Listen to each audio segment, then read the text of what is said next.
Les reins sont des organes de petite taille disposés en paires et qui ont la forme de 2 haricots. Ils sont situés sous le thorax, à l'arrière de l'abdomen.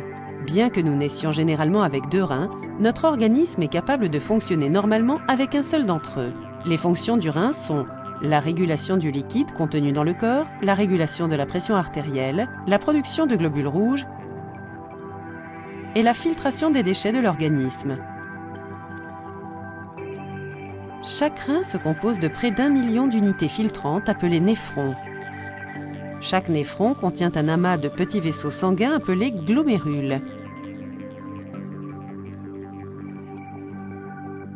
Les glomérules sont semi-perméables et permettent ainsi à l'eau et aux déchets solubles du sang de passer à travers leurs membranes. Les déchets ainsi filtrés sont transportés hors de l'organisme par l'intermédiaire de l'urine.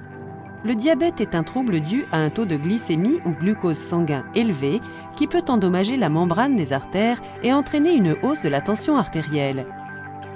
Cette augmentation de la tension artérielle force les reins à filtrer une quantité excessive de sang et entraîne de ce fait un épuisement et une dégradation des néphrons. On appelle cette maladie la néphropathie diabétique.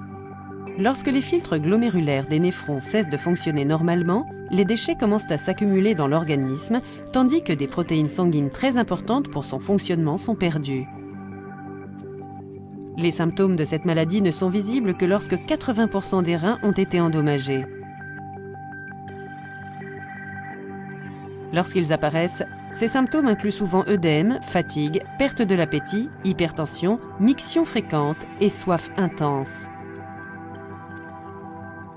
Lorsque 85 à 90% de la fonction rénale est perdue, on parle d'insuffisance rénale au stade terminal et une dialyse rénale, voire une greffe de rein, s'impose généralement. Cette maladie touche environ 10 à 20% des diabétiques. Une bonne hygiène de vie permet toutefois de retarder, voire d'empêcher son apparition.